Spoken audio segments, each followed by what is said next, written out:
Good day and welcome to our Absa Art Hot Spot. Today we in discussions hosting our first masterclass with Marguerite Kirsten. Marguerite Kirsten is our 2018 Absa L'Atelier art winner. For those that are not sure about the Absa L'Atelier, it's a partnership between ourselves and the South African National Association for the Visual Arts.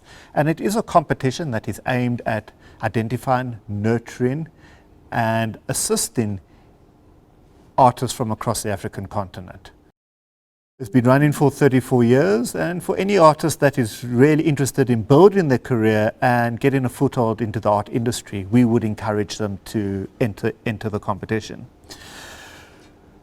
Marguerite, since winning the Absa L'Atelier in 2018, took up a residency as part of a prize in Paris, and then since then has worked towards her first solo exhibition that we recently opened in the Absa Gallery. And I'm coming to you today from the Absa Gallery from the exhibition. The exhibition is entitled Dignifying the Diseased Body.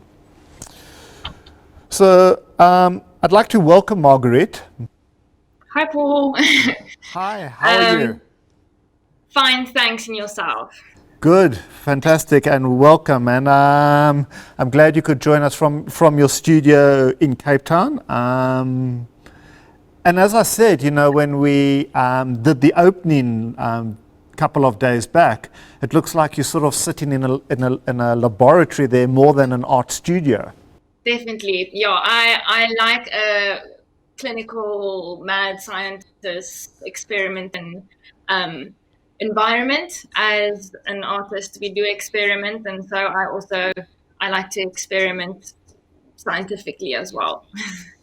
And in the time that we are in, it's a great time to experiment as well. We have the time. And it's almost uncharted waters. I mean, who would have thought at the beginning of 2020 that 5 months later, we would be sitting in the situation where we currently sit in, where we, in many respects, are restricted to our houses because we are trying to stay safe. We are trying to maintain that social distancing. And the impact that must have on you as an artist must be immense. So, you know, how does that translate into your world? And how do you continue to then be an artist through COVID-19 and through the pandemic that we are experiencing, not just in South Africa, but across the globe? Definitely. I think that the art industry is one of the industries that has been hit hard. But I think as creatives, we are very creative and we are researching different ways of working. But there are a lot of us that we don't have in-house studios, or with the restrictions, we can't get to all the materials we want to. So it is really, we have really been restricted in our creativity as well. So we have to find different ways of trying to be creative. And for me, just like in the online exhibition that we did a few days ago, I feel that Absa had a very innovative idea because we are going to have to move digital. Unfortunately, that is one of the materials and medias that we have in our reach. It always reminds me of the words of Winston Churchill, who said, "Don't let a good crisis go to waste." So as an artist, how do you, or as Marguerite, embrace this, and how do you use this as an opportunity to further take your craft? I had to go do some research. I think most artists had to go do some research, and I went and I looked at what digital platforms I have to work on. I organized my studio in a space that I can work digitally. And I don't think that digital is exactly, everyone doesn't have to go digital, but that is how I do it. And especially because, you know, we get our experiences from the outside world, walking around, our daily lives, who we interact with, and we don't have those experiences now. So we have to do our research and get our experiences in different ways. And one of the ways I've been doing that is through social media, speaking with my peers, my creative peers, and largely using the internet. So for me, the digital platform has really been important. I've been looking at platforms that do online exhibitions as well, as just as Absa has started doing as well. So I really think there is a great beginning. This is a great beginning, and that unfortunately we have to start limit. These restrictions have given us a limited amount of resources, but I don't think that should limit us. Actually, I think we can now zone into a medium and a new medium, and I think a lot of other artists or a lot of the viewers are going to see different work come from artists, different mediums specifically. One of the challenges you have as an artist is how do you almost lead instead of following? So, if you are on, and I think one of being online, going online, there's so much you have to sift through.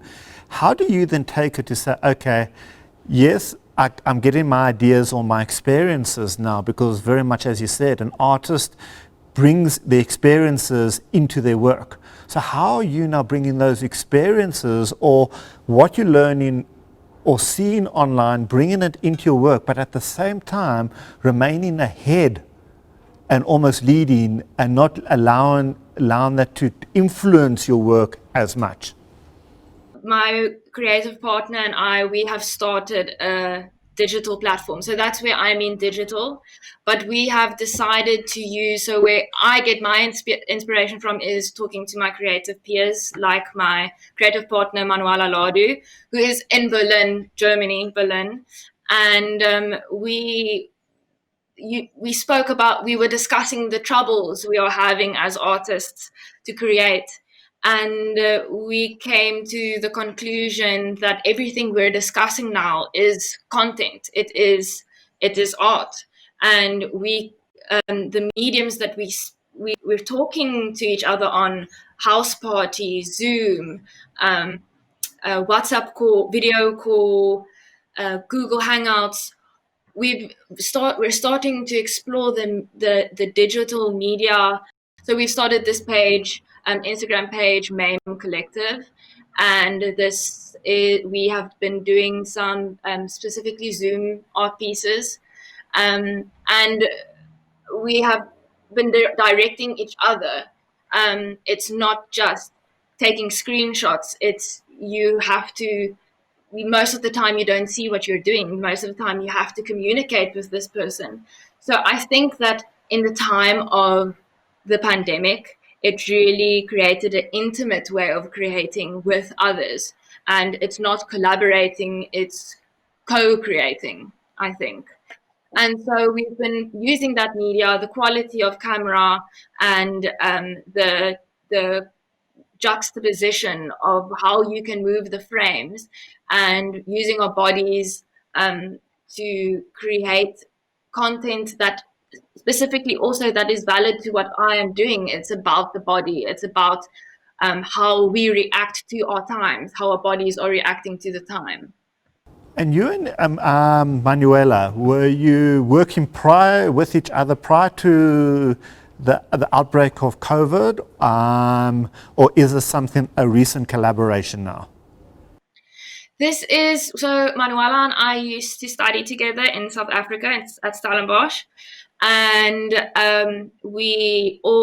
she is a graphic designer or visual communication designer, and I'm a fine artist, but we always lent to each other's skills. We'd always jump off each other's ideas, help each other brainstorming.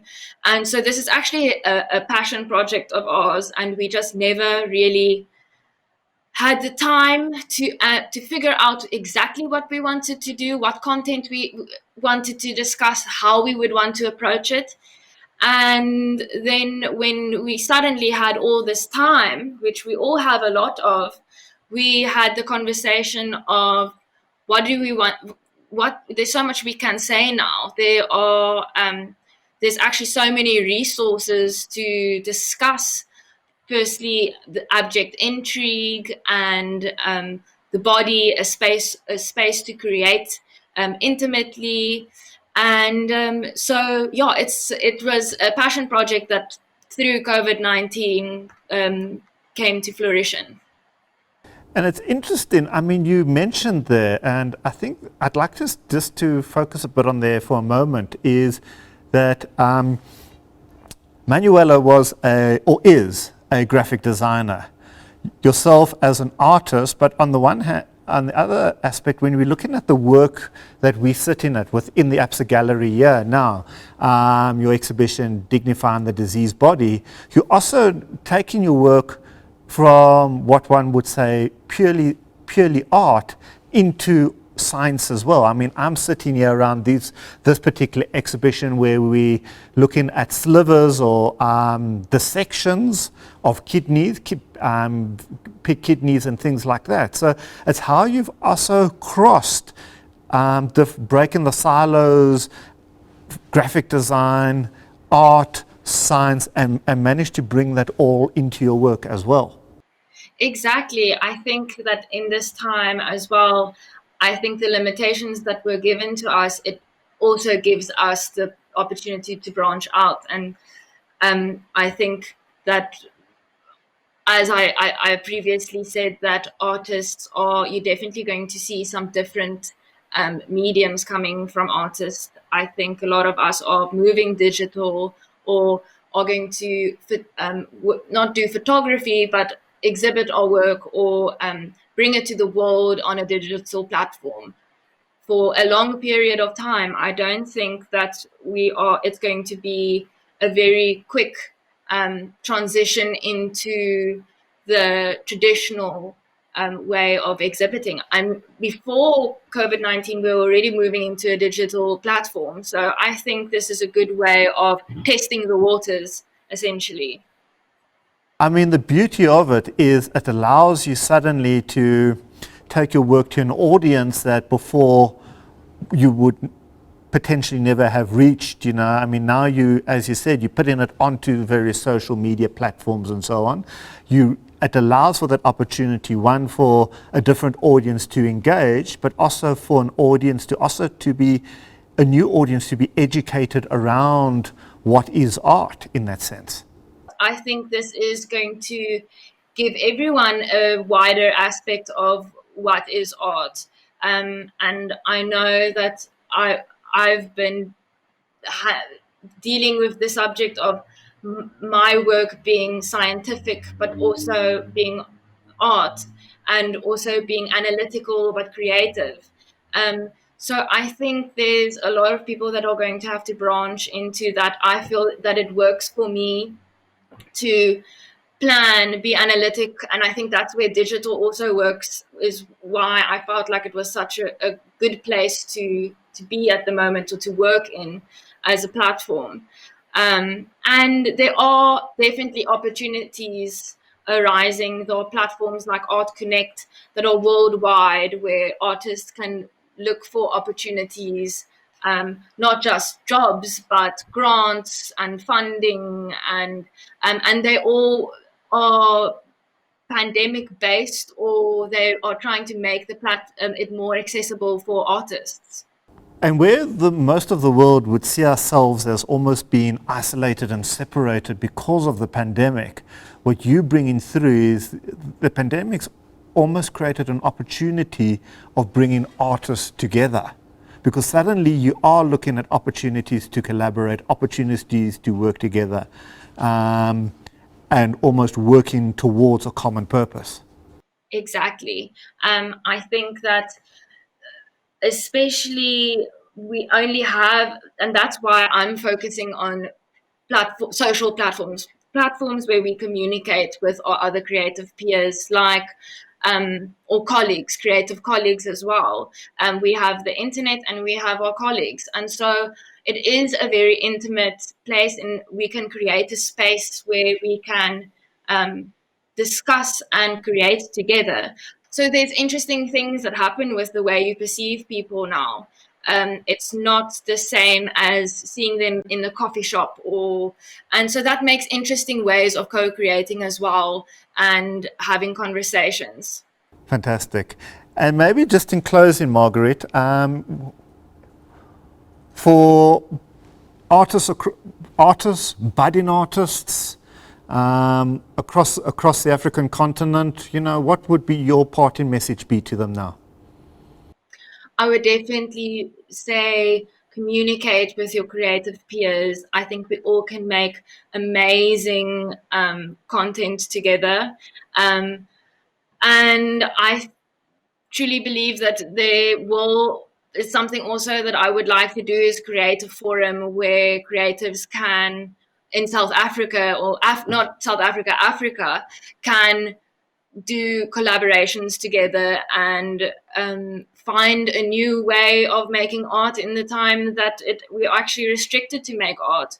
And hopefully something amazing can come from it during the pandemic and also after the pandemic. But I definitely say connect with your creatives and keep on creating. That's all. Fantastic. Marguerite, thank you for your time today. We really appreciate it. You've given us some valuable insights that I know many of us can take away with. We look forward to watching your journey ahead and seeing, what next you're going to be coming, how you're going to raise that bar going forward from that fantastic exhibition that you have put up in the Absa Gallery. So this is Dr. Paul Bayliss, Absa's Art and Museum Curator for the Absa Art Hot Spot. Thank you for joining us today.